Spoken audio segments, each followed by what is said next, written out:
శివాజీ గారు ఒక movie event లో ఆడవాళ్ళ డ్రెస్సింగ్ గురించి ఒక కామెంట్ చేయడం అయితే జరిగింది. దాన్ని ఏ విధంగా చూడొచ్చు అంటారు? బాగానే మాట్లాడారుగా, మంచిగా మాట్లాడారు. ఆ మహిళలు సాంప్రదాయమైన దుస్తుల్లో కట్టుకుంటే బాగుంటుంది.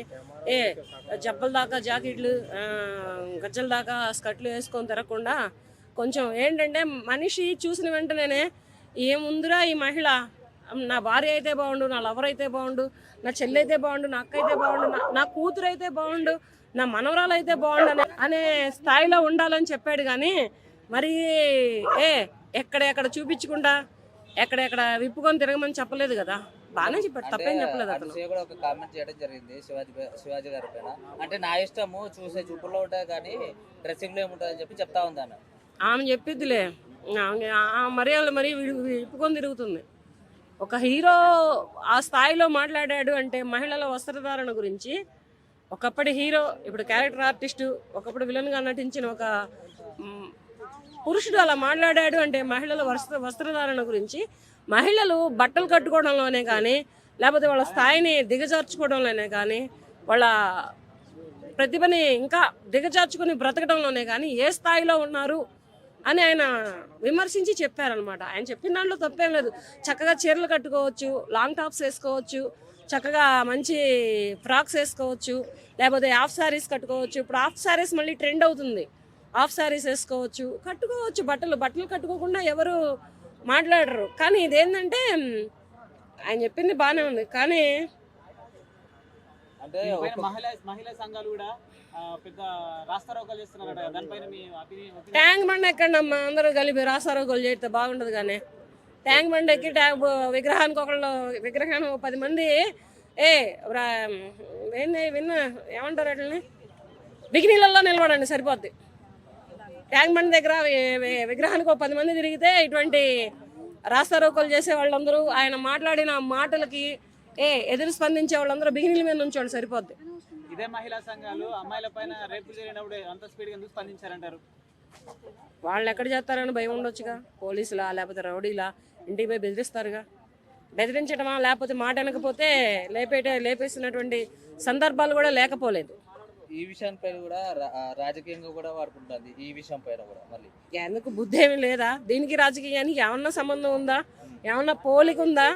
ఆయన మంచి చెప్పాడు మహిళల గురించి, మహిళల బట్టల గురించి, మహిళలు వేసుకునేటటువంటి డ్రెస్సింగ్ స్టైల్ గురించి, హీరోయిన్లను ఉద్దేశించి మాట్లాడాడు, నార్మల్ మహిళలను ఉద్దేశించి మాట్లాడాడు, అందరినీ ఉద్దేశించి మాట్లాడాడు.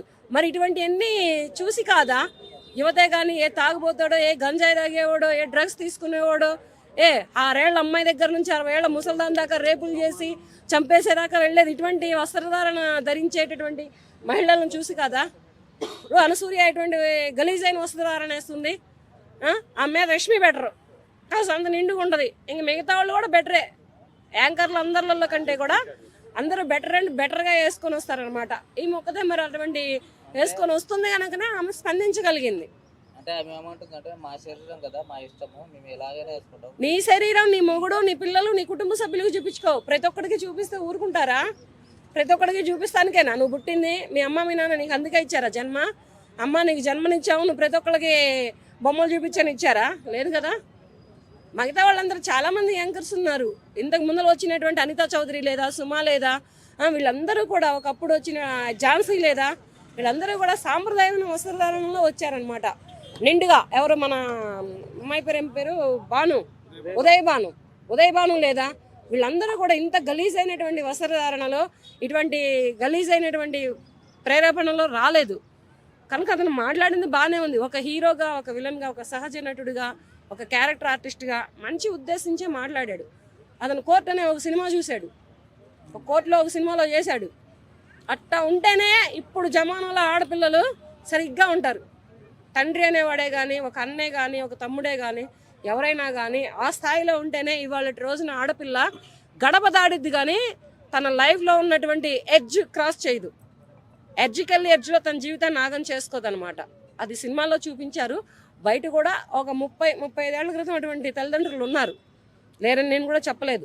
అట్లాంటి పెంపకంలో పెరిగిన అటువంటి మహిళలే ఇప్పుడు అమ్మలయ్యారు, అమ్మమ్మలయ్యారు, అన్నీ అయిపోయారు. కానీ ప్రస్తుతానికి మంచి ఉద్దేశంతోనే చెప్పాడు అతను. అతను మాట్లాడిన మాటలకి నేను ఏకీభవిస్తున్నాను. శివాజీ గారి తరపు నుంచి నేను సపోర్ట్ చేస్తున్నాను.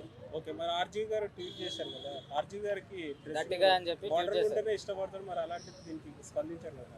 ఆయన గురించి ఎందుకులే మాట్లాడతాం, ఆయనకు మోడల్గానే కావాలి.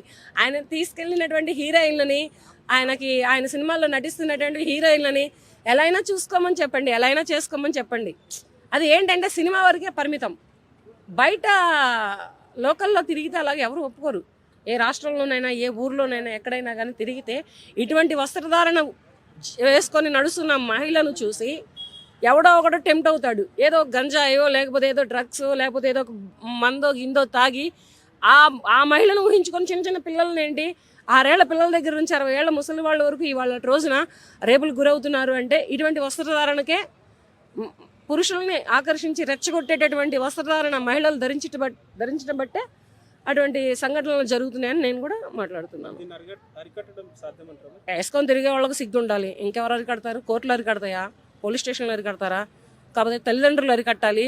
లేదంటే పెళ్ళైన ఉంటే మాత్రం భర్త పిల్లలు అరికట్టాలి. అంతేగాని వాళ్ళకై తెలుసుకొని వాళ్ళే మారి లైఫ్ని బాగు చేసుకుంటే బాగుంటుంది. కానీ మేము ఎట్టాగే ఉంటాం, మా శరీరం మేము చూపించుకుంటాం, మా వాళ్ళు మేము చూపించుకుంటాం అంటే వాళ్ళకి సరిగ్గా పగిలేదాకా వేస్తాడు ఎవడో.